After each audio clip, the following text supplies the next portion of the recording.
విక్రాంతః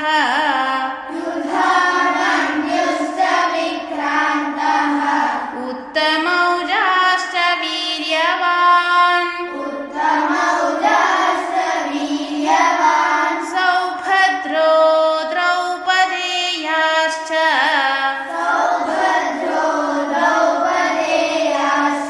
సర్వ ఏవ మహారథాః అస్మాకం తు విశిష్టాయే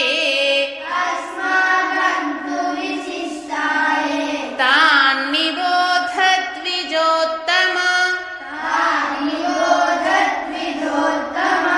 నాయకా మమ సైన్యస్య సంజ్ఞార్థం తాన్ బ్రవీమి తే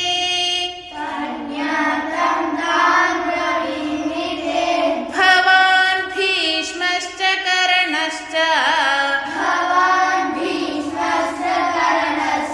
కృపశ్చ సమితింజయః అశ్వత్థామా వికర్ణశ్చ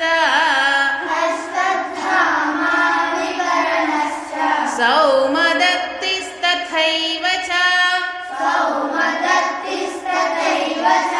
అన్యే చ బహవః శూరాः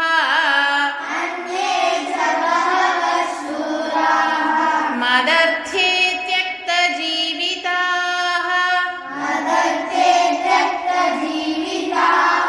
నానాశస్త్రప్రహరణాः సర్వే యుద్ధవిశారదాः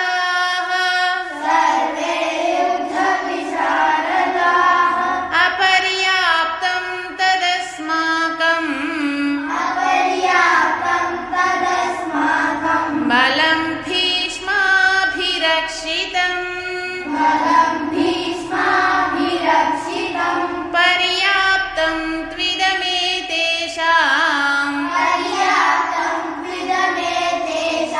బలం భీమాభిరక్షితం.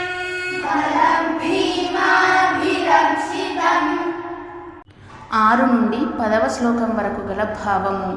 పాండవ సైన్యంలో ఇంకా ధైర్యశాలి యుధామన్యుడు, వీరుడైన ఉత్తమౌజుడు, సుభద్ర కుమారుడు మరియు ద్రౌపదీ పుత్రులు ఉన్నారు. వీరందరూ శ్రేష్టమైన యుద్ధ వీరులే. ఈ విధంగా దుర్యోధనుడు ద్రోణాచార్యునితో పాండవ సైన్యంలో ఉన్న వీరుల గురించి వివరించాడు. ఇప్పుడు కౌరవ సైన్యంలో ఉన్న వీరుల గురించి వివరిస్తున్నాడు. ఓ బ్రాహ్మణోత్తమ, మన పక్షంలో ఉన్న ప్రధాన యోధుల గురించి కూడా వినుము. వీరు నాయకులుగా అత్యంత యోగ్యమైన వారు. మీ ఎరుకకై ఇప్పుడు వీరు గురించి తెలుపుచున్నాను. మీరును, భీష్ముడు, కర్ణుడు, కృపాచార్యుడు, అశ్వత్థామ, వికర్ణుడు మరియు భూరిశ్రవుడు వీరందరూ ఎప్పటికీ యుద్ధములో విజయులే. ఇంకా చాలామంది వీరయోధులు కూడా నా కోసం ప్రాణాలు అర్పించడానికి సిద్ధంగా ఉన్నారు. వీరందరూ యుద్ధ విద్యలో ప్రావీణ్యం కలవారు మరియు అనేక రకమైన ఆయుధములను కలిగి ఉన్నారు. మన సైనిక బలం అపరిమితమైనది మరియు మనం భీష్మ పితామహుడిచే రక్షించబడుతున్నాము. కానీ భీముడిచే జాగ్రత్తగా ఏర్పాటు చేయబడి రక్షింపబడుచున్న పాండవ సైన్యం పరిమితమైనది అని భావము. 6 నుండి